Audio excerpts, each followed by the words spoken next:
Trading is a really hard skill and to be honest, it is not for everyone. So आज के video में I will give you 5 reality checks that you need to consider if you want to be a trader in the stock market.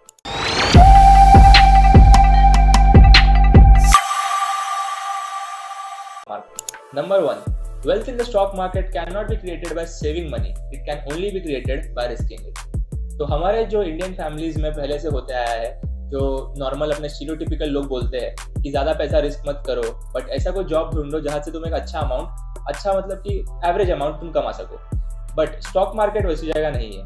तो अगर समझो for example मैं आपको ऐसा एक जॉब ऑफर करता हूँ जिसमें 95% ऑफ टाइम आप अनसर्टेन रहोगे, मतलब कि 95% ऑफ टाइम आप पैसे लूज करोगे और बस 5% ऑफ टाइम ऐसा हो सकता है अगर आप अच्छा परफॉर्म करो तो इसमें से आप प्रॉफिट्स बना लो. तो क्या आप वो जॉब सेलेक्ट करोगे? अगर आप ये सा जॉब सेलेक्ट नहीं कर सकते तो my friend, trading is not for you. तो स्टॉक मार्केट में सिर्फ वही लोग पैसे बना सकते हैं जो अपने पैसे रिस्क करने को रेडी है एंड उसमें से कोई रिटर्न्स एक्सपेक्ट नहीं कर रहे. तो we as a trader have accepted कि हम सिर्फ 5% ऑफ टाइम ही पैसे बनाएंगे एंड 95% ऑफ टाइम लूज करेंगे. Point number 2 is you have to invest your money in the long term if you want to be profitable in the end.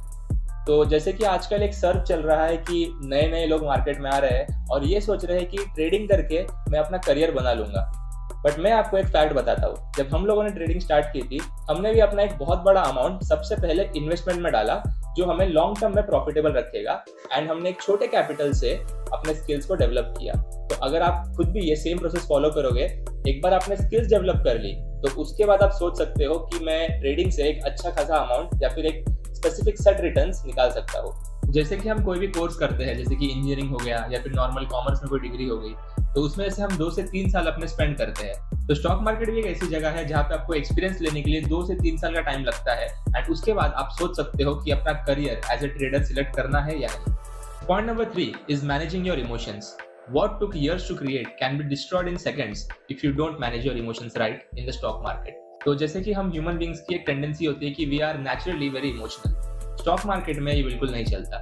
तो let's say for example अगर आप किसी high and paying job में हो, जैसे military में किसी high level पे, किसी और कंपनी में जहाँ पे आपको बहुत क्विक डिसीजंस बनाने पड़ते हैं, वो जो लेवल है आपका वो यही डिमांड करता है कि आप अनइमोशनल डिसीजन बना सको in a matter of seconds. Stock market भी इसी तरीके से वर्क करता है. आपको बहुत क्विक डिसीजंस बनाने पड़ते हैं विदाउट इमोशनल रहे. अगर आप इमोशनली खुद को डिसिप्लिन नहीं कर सकते तो you can never be successful as a day trader in the stock market.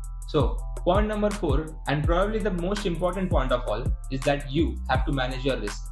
जैसे कि हम जानते हैं जितने भी लोग स्टॉक मार्केट में आते हैं उन्होंने कहीं अपने दोस्तों से, कहीं अपने करीबी रिश्तेदारों से ये सुना होता है कि स्टॉक मार्केट में बहुत पैसा बनता है. तो वो क्या करते हैं, अपने जितने भी पैसे लेके स्टॉक मार्केट में आ जाते हैं और आंख बंद करके एक स्पेसिफिक स्टॉक पे या फिर पेनी स्टॉक के ऊपर अपना पैसा लगा देते हैं. मैं ऐसे काफी लोगों को जानता हूँ जिन्होंने अपने एफडीज तोड़ के, अपने बैंक अकाउंट्स खाली करके भी स्टॉक मार्केट में पैसे लगाए हैं जब उनको स्टॉक मार्केट का एस तक नहीं आता.